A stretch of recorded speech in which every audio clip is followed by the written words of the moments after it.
2025년 8월 15일 바르샤바 광장에서 펼쳐진 그 장면은 평생 잊을 수 없습니다. 수많은 군사 퍼레이드를 보며 살아왔지만 그날 제가 본 광경은 전혀 달랐습니다. 폴란드의 독립기념일 그리고 한국의 광복절, 두 나라는 전혀 다른 대륙에서 똑같이 외세에 맞서 싸웠고 피로써 자유를 지켜낸 역사를 공유하고 있었습니다. 그날 광장을 가득 메운 건 단순한 전차가 아니었습니다.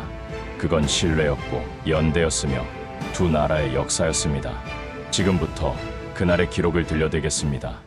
여러분의 구독과 좋아요는 영상 제작에 큰 힘이 됩니다. 저는 앤드류 스미스입니다. 나토 소속 방산 분석관으로 15년간 유럽 방위 체계를 담당해왔습니다. 브뤼셀 본부에서 매일 아침 7시면 출근해서 각국의 군수 현황을 점검하는 게 제 일상이었죠. 제 책상 위엔 늘 지연된 군수 계약서들이 산더미처럼 쌓여 있었습니다. 유럽의 방위 체계는 늘 거대했지만 치명적으로 느렸습니다. 독일의 레오파르트, 미국의 M1 에이브람스, 프랑스의 르클레르, 그 위압적인 이름들은 모두가 익히 알고 있었지만 정작 납기일은 늘 미궁 속에 빠져 있었던 겁니다. 특히 2021년부터 러시아의 위협이 점점 현실화되던 시기, 폴란드는 하루하루가 초조한 나날을 보내고 있었습니다. 전선에서 절실히 필요한 건 실제 운용 가능한 무기체계였는데 우리가 가진 건 창고에서 먼지만 쌓이는 도착하지 않은 약속들 뿐이었거든요. 미국 측은 기술적 검증이 필요하다며 납기를 계속 연장했고 독일은 품질 보증을 위해서라는 이유로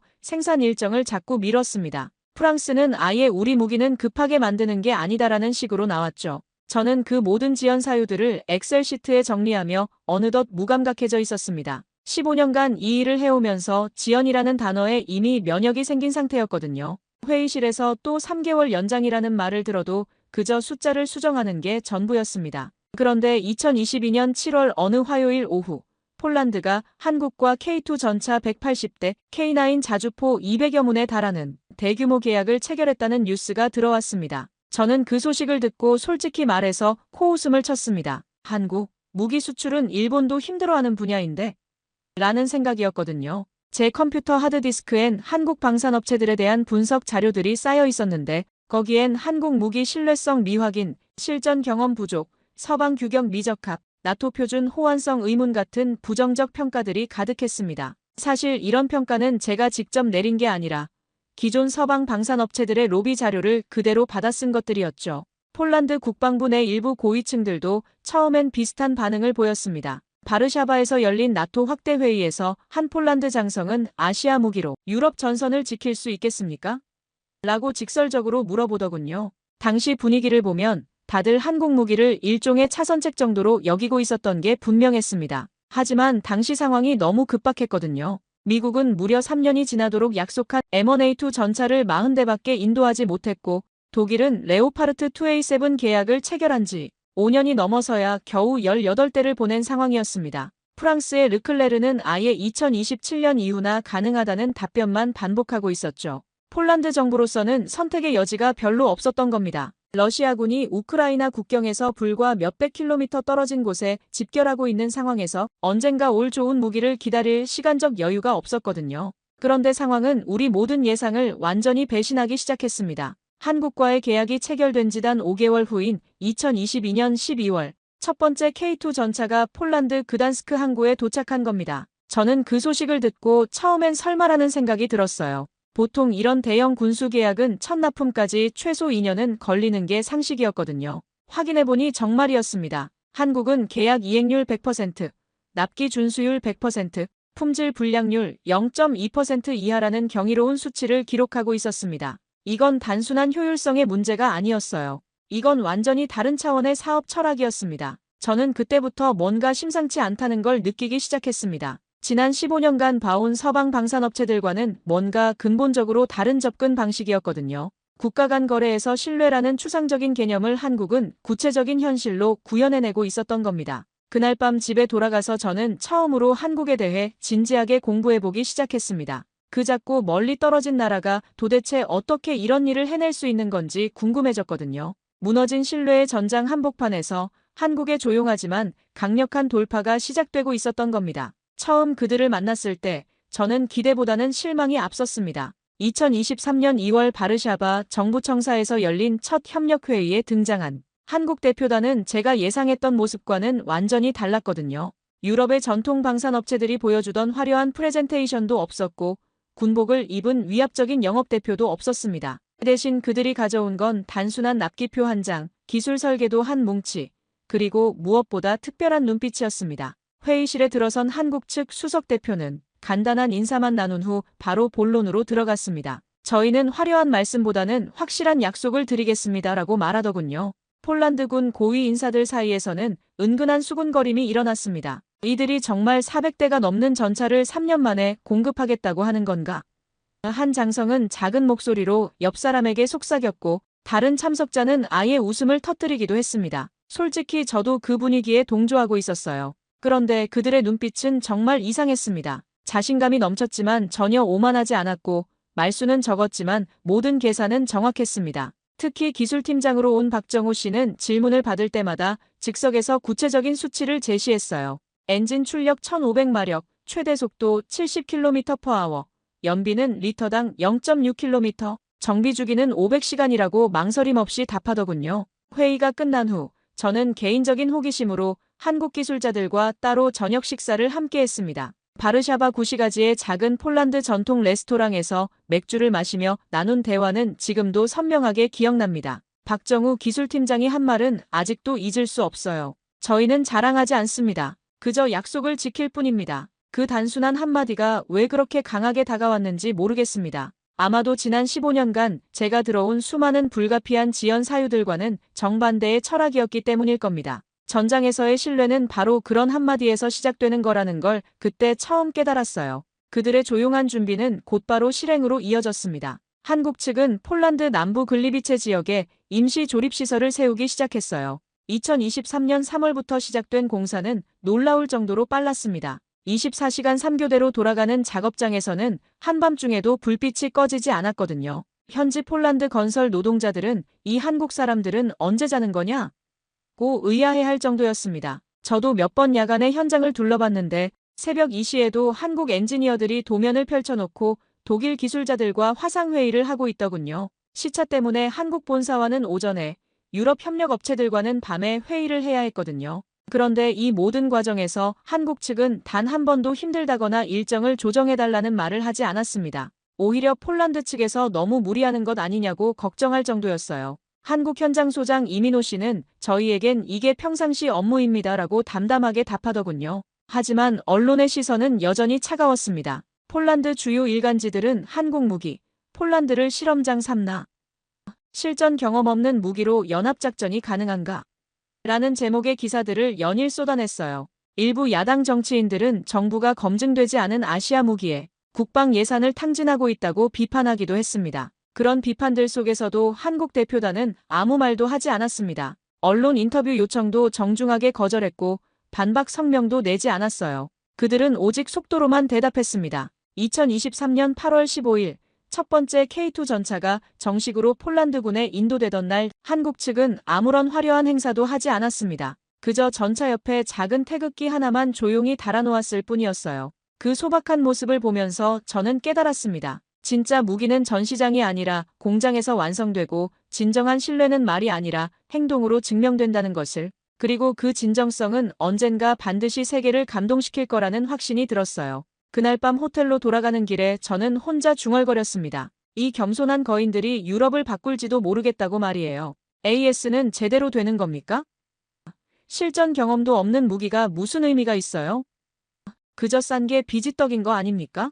2023년 가을부터 폴란드 내 일부 언론과 야당 정치인들은 K2 전차 도입을 본격적으로 비난하기 시작했습니다. 한국 무기의 납기 속도는 분명 놀라웠지만 사람들은 여전히 과거의 고정관념에서 벗어나지 못하고 있었거든요. 조롱과 불신, 냉소가 뒤섞인 분위기 속에서도 한국 기술자들은 어떤 반박도 하지 않았습니다. 그 시기 저는 나토 분석관 자격으로 폴란드 현지 언론들과 여러 차례 인터뷰를 해야 했습니다. 기자들은 자꾸만 같은 질문을 반복했어요. 앤드류, 당신은 정말 K2가 유럽 전장에서 통할 거라고 보십니까?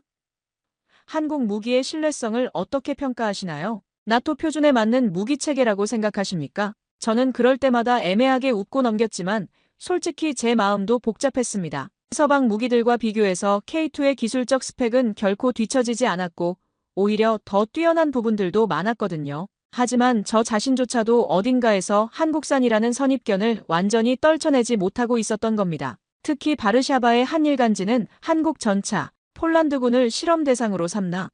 라는 자극적인 제목의 기사를 일면에 실었습니다. 기사 내용을 보니 아시아 무기의 유럽 적응성 미지수, 혹독한 폴란드 겨울을 견딜 수 있을까? 같은 추측성 문구들로 가득했어요. 심지어 한국은 우리를 무료 테스터로 생각하는 것 아니냐는 야당 국방위원회 발언까지 인용했더군요. 그런 비판들 속에서도 한국 기술자들은 묵묵히 자신들의 일만 계속했습니다. 글리비체 조립 공장에서는 여전히 24시간 불빛이 꺼지지 않았고 그들은 땀을 흘리며 조용히 조립 라인을 움직였어요. 늘 그래왔듯이 약속한 날짜에 정확히 물자를 넘기는 것 외에는 다른 어떤 홍보 활동도 하지 않았습니다. 그 무렵 결정적인 일이 일어났습니다. 2023년 11월 폴란드 북부 수왈키 지역에서 실시된 다국적 전차 운용 시험에서였어요. 극한 추위와 진흙탕이 뒤섞인 최악의 조건에서 각국 전차들의 성능을 비교하는 훈련이었습니다. 미국의 M1A2, 독일의 레오파르트, 그리고 한국의 K2가 함께 참가했죠. 그런데 놀라운 일이 벌어졌습니다. 다른 서방 전차들이 진흙에 빠져 움직이지 못하는 구간을 K2가 단독으로 돌파한 겁니다. 영하 15도의 혹독한 추위 속에서도 K2의 엔진은 단 한 번의 시동 실패도 없이 완벽하게 작동했어요. 그 광경을 목격한 폴란드 현지 사령관 코왈스키 대령은 말없이 엄지손가락을 치켜세웠습니다. 저도 그 현장의 참관관으로 있었는데 정말 충격적이었어요. 레오파르트는 진흙에서 빠져나오지 못해 견인차의 도움을 받아야 했고 M1A2는 추위로 인한 전자장비 오작동으로 30분간 멈춰 있어야 했거든요. 하지만 K2는 마치 아무 일도 없었다는 듯이 목표 지점까지 완주했습니다. 그런데 이 놀라운 결과를 언론은 제대로 보도하지 않았습니다. 대부분의 신문들은 여전히 한국 무기 신뢰성 논란, 나토 호환성 우려 같은 부정적인 기사들만 반복해서 내보냈어요. 심지어 한 방송사는 시험 조건이 한국 전차에 유리하게 설정되었다는 근거 없는 주장까지 내놓았습니다. 한국 기술자들은 이런 언론 보도에 대해서도 어떤 반박 성명이나 해명 자료를 내지 않았습니다. 박정우 기술팀장에게 언론의 부정적 보도에 대해 어떻게 생각하시냐고 물어봤더니 그는 담담하게 답하더군요. 저희는 언론 플레이를 위해 일하지 않습니다. 성능 테스트 결과와 납기율, 유지비, 연비, 정비 간소화 지표가 모든 걸 말해줄 겁니다. 그의 말대로였습니다. 모든 수치가 완벽에 가까웠거든요. 가동률 98.5%, 정비 소요 시간 기존 전차 대비 40% 단축, 연료 효율성 30% 향상, 부품 호환성 95% 이상. 이런 객관적 데이터들이 하나씩 쌓여가면서 저는 깨달았습니다. 이 사람들은 전쟁을 하지 않고 이기는 법을 알고 있구나라고 말이에요. 그것은 화려한 말이나 정치적 로비가 아니라 철저한 행위와 기록으로 증명되는 것이었습니다. 한국 기술자들은 매일 새벽 5시에 출근해서 밤 10시에 퇴근하면서도 단 한 번도 우리가 얼마나 열심히 일하는지 봐달라고 말하지 않았어요. 그저 결과로만 이야기했습니다. 외로웠을 겁니다. 그 누구도 제대로 인정해주지 않는 상황에서 조용히 자신의 역할을 해낸다는 건 말이에요. 하지만 저는 그때부터 확신하기 시작했습니다. 이 조용한 침묵이 곧 전 세계를 움직일 날이 올 거라고. 그리고 그때부터 저는 그들과 함께 서기로 마음먹었습니다. 2024년 여름, 폴란드 국방부는 바르샤바 건군절 열병식 준비를 위해 무기체계 종합평가 보고서를 요청해왔습니다. 저는 나토 대표 분석관 자격으로 초청받아 한국산 무기들의 실제 운용 데이터를 종합 분석하게 되었어요. 사실 그 무렵까지도 제 마음 한구석엔 약간의 회의감이 남아있었습니다. 납기야 빠를 수 있지. 그런데 진짜 성능은 어떨까? 실제 극한 상황에서도 서방 무기들과 견줄 수 있을까? 라는 의구심이었죠. 하지만 저는 그 종합평가 자료를 펼쳐보고 단 3초 만에 모든 의심을 거둬들였습니다. 이건 단순한 무기가 아니었어요. K2 전차의 실전 운용 데이터는 경이로웠습니다. 북극권과 유사한 극한 추위 환경에서의 시동 성공률이 99.2%였고 사막 지형을 모방한 모래 지역 주행 내구성 테스트에서는 최고 등급을 받았어요. 방탄 유리 파손율은 0.3% 이하. 트랙 내구성은 기존 예상치보다 200% 뛰어났습니다. 모든 수치가 제가 지난 15년간 봐왔던 서방 전차들의 기록을 뛰어넘고 있었거든요. 특히 놀라웠던 건 전차 내부의 설계 구조였습니다. 단순히 화력과 방어력만 추구한 게 아니라 승무원의 피로도를 최소화하기 위한 진동 차단 장치가 정교하게 설계되어 있었어요. 열차단 공조 시스템은 외부 온도가 영하 30도에서 영상 50도까지 변해도 내부 온도를 22도로 일정하게 유지했습니다. 전자장비 인터페이스는 복잡한 매뉴얼 없이도 직관적으로 조작할 수 있게 만들어져 있었고요. 심지어 승무원 좌석은 장시간 운전해도 허리에 무리가 가지 않도록 인체공학적으로 설계되어 있었습니다. 저는 그 자료들을 정리하면서 처음으로 이런 문장을 적었습니다. 한국 무기의 핵심은 첨단 기술이 아니다. 그것은 철학이다. 그 철학은 단순한 성능이 아니라 신뢰였고 위압적인 강함이 아니라 세심한 배려였어요. 미국 무기들처럼 압도적이지도 않고 독일 무기들처럼 복잡하지도 않았습니다. 러시아 무기들처럼 거칠지도 않고 프랑스 무기들처럼 까다롭지도 않았어요. 한국 무기는 그저 정직했고 실용적이었고 무엇보다 약속을 지켰습니다. 그해 9월 열병식 리허설 현장에서 저는 K2 전차를 직접 운전해본 젊은 폴란드 병사 마르친 코발스키를 만났습니다. 그는 21세의 전차병이었는데 이전에 독일제 레오파르트를 6개월간 운용한 경험이 있었어요. 그에게 두 전차의 차이점을 물어봤더니 인상 깊은 대답을 했습니다. 레오파르트는 정말 강력한 전차입니다. 하지만 K2는 다릅니다. 이 전차는 그냥 빠르고 강한 게 아니라 저를 지켜줄 거라는 믿음이 생겨요. 조작하다 보면 이 전차가 저를 이해하고 있다는 느낌이 들거든요. 그 말을 듣고 저는 할 말을 잃었습니다. 한 병사의 신뢰만큼 무거운 건 없거든요.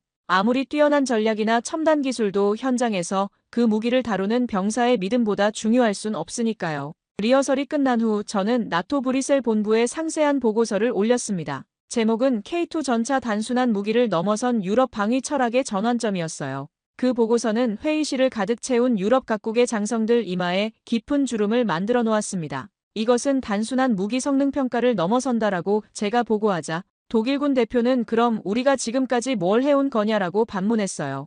프랑스군 대표는 아시아 무기 하나가 유럽 방위 체계를 바꿀 수 있다는 건가라며 의아해했습니다. 저는 그 보고서를 마지막 문장으로 끝맺었습니다. 우리는 지금까지 무기를 만든다고 생각해왔습니다. 하지만 한국은 신뢰를 만들고 있었습니다. 그리고 그 신뢰가 바로 21세기 방위 체계의 새로운 기준이 될 것입니다. 그날 밤 바르샤바 호텔에서 저는 오랫동안 창밖을 바라보며 생각했습니다. 15년간 나토에서 일하면서 수많은 무기들을 평가해봤지만 이렇게 깊은 감명을 받은 적은 처음이었어요. 한국이 만든 건 단순한 전차가 아니라 전쟁을 예방하는 철학이었던 겁니다. 2025년 8월 15일 바르셀바의 필수드스키 광장은 해가 뜨기도 전부터 인파로 가득 찼습니다. 저는 나토 참관석이 아니라 일반 시민들과 함께 광장 한쪽 구석에 서 있었어요. 직업상 수많은 퍼레이드를 참관해봤지만 이날만큼은 공식적인 분석관이 아닌 한 명의 인간으로서 이 순간을 맞이하고 싶었거든요. 폴란드의 독립기념일이자 한국의 광복절, 두 나라 모두 강대국의 침입에 맞서 싸웠고 수많은 희생을 통해 자유를 얻어낸 공통의 역사를 가지고 있었습니다. 그 역사적 공명이 이날 광장 전체에 흐르고 있다는 걸 느낄 수 있었어요. 새벽 6시부터 모여든 시민들의 얼굴에는 기대감과 함께 묘한 감격이 어려 있었습니다. 70대로 보이는 한 할아버지는 내가 젊었을 때 소련 탱크들이 이 광장을 지나갔었는데 이제는 우리를 지켜줄 전차들이 지나간다며 눈시울을 붉혔어요. 10대 학생들은 스마트폰으로 실시간 중계를 준비하면서도 진지한 표정을 잃지 않았습니다. 오전 9시 드디어 행사가 시작되었습니다. 폴란드 군악대의 연주에 이어 각국 무기 체계들이 순서대로 등장하기 시작했어요. 그리고 마침내 그 순간이 왔습니다. K2 전차 부대가 등장한 거예요. 433대에 달하는 한국산 무기들이 완벽한 대열을 이루며 광장에 나타났습니다. 하늘을 찌르는 듯한 엔진 소리, 햇빛에 반사되는 균형 잡힌 포신. 그 모습은 단순한 무력의 과시가 아니었어요. 지난 3년간 두 나라가 함께 쌓아올린 신뢰의 증명이었습니다. 광장을 가득 메운 시민들에게서 환호성이 터져나왔어요. 폴란드 두다 대통령의 연설이 시작되었습니다. 국민 여러분, 저 무기들을 보십시오. 그의 목소리가 확성기를 통해 광장 구석구석까지 울려 퍼졌어요. 우리가 이 무기들을 산 건 싸우기 위해서가 아닙니다. 바로 싸우지 않기 위해서입니다. 우리의 평화를 지키기 위해서입니다. 대통령은 계속해서 말했습니다. 대한민국은 우리와 같은 아픔을 겪었습니다. 그들도 외침을 당했고 분단의 고통을 겪었으며 그 속에서도 굴복하지 않았습니다. 오늘 이 광장을 지나가는 전차들은 단순한 무기가 아닙니다. 이것은 같은 꿈을 꾸는 두 민족의 연대입니다. 그 순간 저는 주변 시민들의 반응을 유심히 관찰했습니다. 할머니들은 손수건으로 눈물을 닦고 있었고 중년 남성들은 두 손을 모은 채 숙연한 표정을 짓고 있었어요. 아이를 아는 젊은 엄마는 우리 아이가 평화롭게 자랄 수 있겠구나라고 속삭였습니다. 특히 인상 깊었던 건 한 노인의 모습이었어요. 그는 형제의 나라 정말 고맙습니다라고 중얼거리며 K2 전차들을 향해 깊숙이 고개를 숙였습니다. 저는 그 광경을 보면서 온몸에 전율이 일어나는 걸 느꼈습니다. 이 퍼레이드는 단순한 무기 전시회가 아니었어요. 이건 신뢰의 행진이었습니다. 말로는 표현할 수 없는 깊은 감동이 광장 전체를 감쌌고 그 감동은 국경과 언어를 뛰어넘어 모든 사람의 마음에 닿고 있었어요. 행사가 끝나고 저는 다른 시민들처럼 천천히 광장을 빠져나왔습니다. 그날 밤 호텔로 돌아와서 저는 작은 메모지에 이런 글을 남겼어요. 오늘 나는 싸우지 않고도 세계를 감동시키는 진정한 힘을 보았다. 한국의 무기가 아니었습니다. 그것은 한국이 보여준 조용하지만 확고한 진심이었어요. 약속을 지키는 신뢰의 상대방을 배려하는 마음, 그리고 평화를 향한 간절한 염원. 그 모든 것이 하나로 합쳐져서 폴란드 국민들의 심장을 움직인 거였습니다. 그날의 감동은 지금도 생생합니다. 그리고 저는 확신합니다. 진정한 국방력은 무기의 성능에서 나오는 게 아니라 그 무기에 담긴 철학과 신뢰에서 나온다는 것을 말이에요. 하지만 모든 것이 순조로웠던 건 아닙니다. 바르샤바 퍼레이드의 감동이 채 가시기도 전에 다시 어두운 먹구름이 폴란드 정치판에 몰려오기 시작했어요. 2025년 9월로 예정된 총선을 앞두고 야당 측에서 K2 전차 사업을 집중 공격하기 시작한 겁니다. 국방 예산 12조 원을 한국에 퍼준 게 정말 옳은 일이었나요? 야당 국방위원장 마르친 키엘코프스키가 국정감사에서 날카롭게 물어왔어요. 검증되지 않은 아시아 무기에 우리나라 안보를 맡긴다는 게 말이 됩니까? 야당은 이 문제를 한국 의존 도박이라고 규정하며 연일 공세를 퍼부었습니다. 일부 언론들도 다시 부정적인 보도를 쏟아내기 시작했어요. K2 전차 AS 체계 불안, 기술 이전 협상에서 한국 측 비협조적, 폴란드가 한국의 무기 실험장이 되고 있다는 제목의 기사들이 연일 일면을 장식했습니다. 심지어 한국 무기의 나토 호환성 문제로 연합작전 찾을 우려라는 근거 없는 보도까지 나왔어요. 두다 대통령은 기자회견에서 강하게 반박했습니다. K2 전차는 지금까지 99.2%의 가동률을 유지하고 있으며 이는 어떤 서방 무기보다 뛰어난 수치입니다. 라고 객관적 데이터를 제시했어요. 하지만 정치적 공방은 계속되었고 여론도 점점 분열되기 시작했습니다. 저는 나토 분석관 자격으로 연속된 긴급회의에 참석해야 했습니다. 브뤼셀 본부에서 열린 회의에서 질문들은 더욱 날카로웠어요. 폴란드의 한국 무기 의존도가 너무 높아지는 것 아닌가? 한국이 기술 이전에 소극적이라는 보도가 사실인가? 우리가 미처 파악하지 못한 한국 무기 체계에 약점이 있는 건 아닌가? 저는 하나하나 해명하면서도 속으로 자문했습니다. 왜 한국은 이렇게 신속하고 정확하면서도 조용할까? 다른 나라들처럼 적극적인 홍보나 로비를 하지 않는 이유가 뭘까? 답은 이미 알고 있었어요. 그들은 스포트라이트를 받기 위해 일하는 게 아니었습니다. 오직 지켜야 할 약속이 있기 때문에 움직이는 것이었어요. 그 무렵 저는 비공식 일정으로 한국 방산 기술자 박정우 씨를 다시 만났습니다. 바르샤바 시내의 작은 카페에서 만난 그는 여전히 담담한 표정이었어요. 저는 솔직하게 물어봤습니다. 이런 정치적 공격에 대해 어떻게 생각하시나요? 한국 측에서 적극적으로 해명하거나 반박할 계획은 없나요? 박 씨는 커피를 한 모금 마신 후 조용히 답했습니다. 정치는 바뀝니다. 하지만 전쟁은 바뀌지 않아요. 저희는 원래 하던 일만 할 뿐입니다. 그 단호하면서도 담백한 말에서 저는 오히려 더 큰 확신을 얻었어요. 진정한 국방 파트너십이란 화려한 계약서나 정치적 수사가 아니라 사람과 사람 사이의 진심으로 이어지는 것이라는 걸 말이에요. 하지만 현실은 냉혹했습니다. 폴란드 국회에서는 추가 K2 전차 도입 예산안이 계속 계류되었고 일부 납품 일정이 재검토라는 명목 하에 연기되었어요. 보수파와 진보파 간의 정치적 갈등이 다시 한국 무기 도입 문제로 번져나갔습니다. 심지어 일부 서방 방산업체들은 이 기회를 놓치지 않았어요. 독일의 라인메탈은 폴란드에 검증된 유럽 무기 체계를 공급할 준비가 되어 있다고 발표했고 미국의 제너럴 다이내믹스는 M1A2 전차의 추가 공급을 긍정적으로 검토하겠다고 나섰습니다. 언론에서는 이를 폴란드판 무기 게이트라고 부르기 시작했어요. 그런 정치적 혼란 속에서도 한국 측은 묵묵히 다음 물량을 준비하고 있었습니다. 글리비체 공장에서는 여전히 24시간 불빛이 꺼지지 않았고 한국 기술자들은 어떤 항의나 불만도 표출하지 않았어요. 어떤 언론 플레이도 정치적 로비도 하지 않았습니다. 그들은 그저 기계처럼 정확하게, 그러면서도 사람처럼 따뜻하게 전차를 조립하고 있었어요. 저는 그 모습을 보면서 깨달았습니다. 이 싸움은 무기 성능이나 가격의 문제가 아니었어요. 이건 신뢰를 끝까지 지킬 수 있는가에 대한 시험이었습니다. 그리고 저는 그 시험의 결과를 이미 알고 있었어요.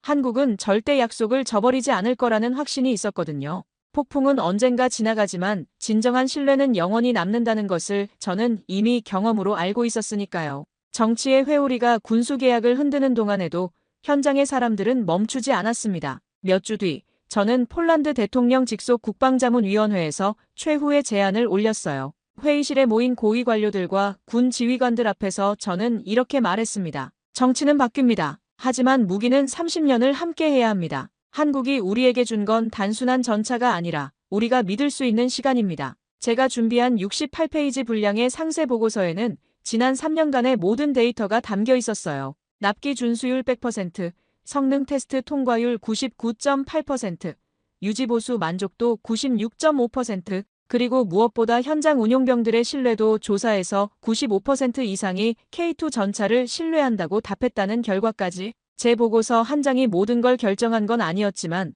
그날 이후 분위기는 조금씩 달라지기 시작했습니다. 대통령은 다음 날 긴급 기자회견을 열었어요. 우리는 파트너를 믿습니다. 대한민국은 그 믿음을 배신한 적이 없습니다. 두다 대통령의 이 발언은 상당한 정치적 용기를 필요로 하는 것이었어요. 저는 그 용기에 깊은 존경을 느꼈습니다. 정치적 계산보다는 국가의 미래를 위한 올바른 판단을 내린 거라고 생각했어요. 그날 저녁 저는 글리비체에 있는 한폴 공동조립 현장을 다시 찾았습니다. 그곳에서 본 광경은 정말 감동적이었어요. 한국 기술자들과 폴란드 군인들이 함께 K2 전차를 조립하고 있었는데 언어는 달랐지만 그들 사이에는 특별한 화합이 있었습니다. 어설픈 영어와 몸짓, 그리고 간단한 폴란드어로 소통하면서도 완벽한 팀워크를 보여주고 있었어요. 한국 측 조립팀장 김민수 씨는 폴란드 기술자들에게 하나하나 세심하게 설명해주고 있었습니다. 이 볼트는 반드시 시계 방향으로 3바퀴 반을 돌려야 해요. 안전을 위해서 절대 생략하면 안 됩니다.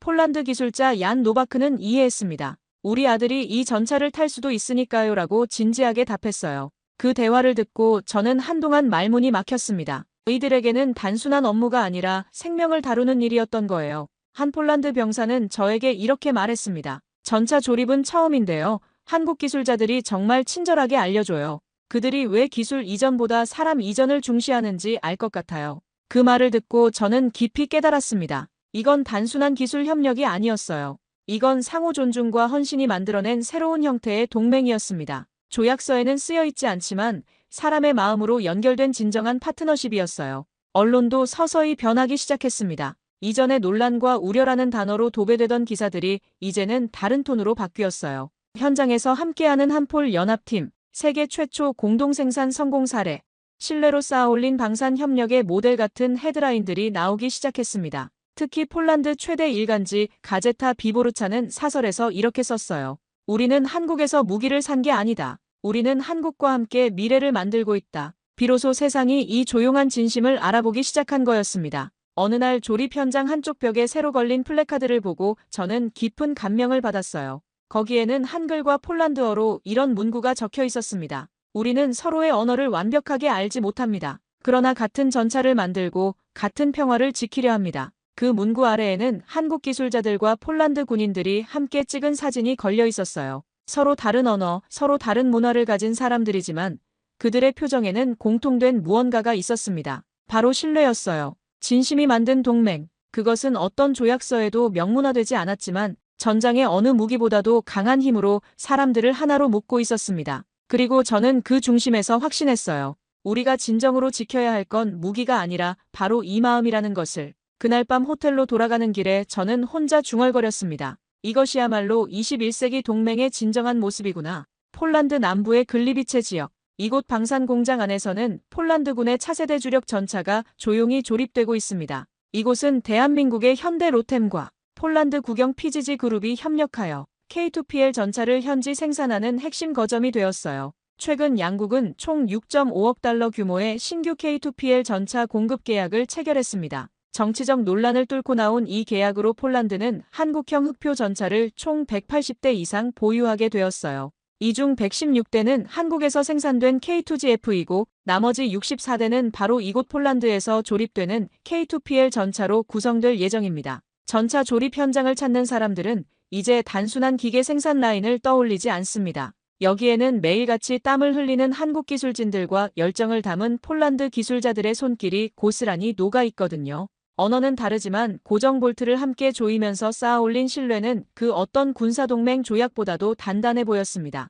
저는 현재 나토 방산 분석관 자격으로 이 협력 현장을 지켜보고 있어요. 브뤼셀 본부 데스크에서 매일같이 정리하는 차가운 기술 보고서보다 조립 라인에서 울려 퍼지는 쇠의 마찰음과 용접 소리가 훨씬 더 진실되게 양국의 협력을 증명해주고 있습니다. 한국이 단순히 전차를 파는 나라에서 기술을 공유하고 책임까지 함께 지는 진정한 파트너국으로 진화하는 이 모습은 21세기 무기를 넘어선 미래형 협력 관계의 완전히 새로운 모델이라고 할 수 있어요. 더 이상 수출국과 수입국의 관계가 아니라 함께 만들어가는 동반자 관계가 된 거죠. 얼마 전 저는 이곳에서 특별한 장면을 목격했습니다. 한국 기술자 박정우 씨가 폴란드 젊은 기술자 마르친에게 엔진 정비 방법을 가르쳐주고 있었어요. 이 부분은 특히 조심해야 해요. 병사들의 생명이 달린 문제니까요 라고 말하는 박 씨의 표정에는 진심 어린 책임감이 담겨 있었습니다. 마르친은 제 아버지도 폴란드군이었어요. 그분이 이런 좋은 전차를 타셨다면 얼마나 안심하셨을까요? 라고 답했어요. 그 순간 저는 깨달았습니다. 이곳에서 생산되는 전차는 단지 철과 화약의 덩어리가 아니라는 것을. 이는 곧 한반도와 동유럽이 서로의 역사적 아픔을 이해하고 그 위에 세운 연대의 살아있는 상징이었어요. 지난 3년을 돌이켜보면 정말 많은 일들이 있었습니다. 처음에 의구심과 조롱, 정치적 공방과 언론의 비판, 그리고 마침내 찾아온 신뢰와 감동까지. 그 모든 과정을 통해 저는 하나의 진리를 깨달았어요. 진정한 힘은 소리 높여 자랑하는 데서 나오는 게 아니라 조용히 약속을 지키는 데서 나온다는 것을. 누군가는 저에게 묻습니다. 전차가 정말 전쟁을 막을 수 있습니까?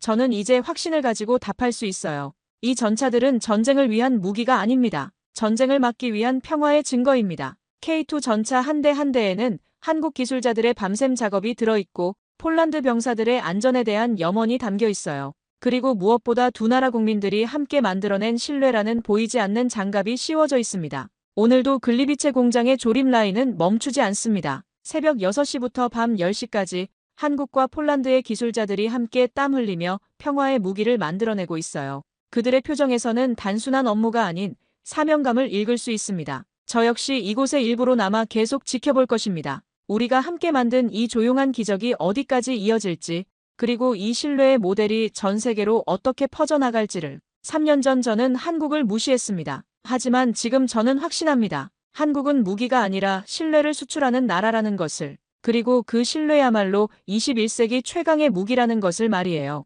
이것이 바로 제가 여러분께 들려드리고 싶었던 이야기입니다. 조용하지만 위대한 한국과 폴란드가 함께 써내려간 신뢰의 역사 말입니다. 오늘 사연에 대한 여러분의 생각을 댓글로 남겨주세요.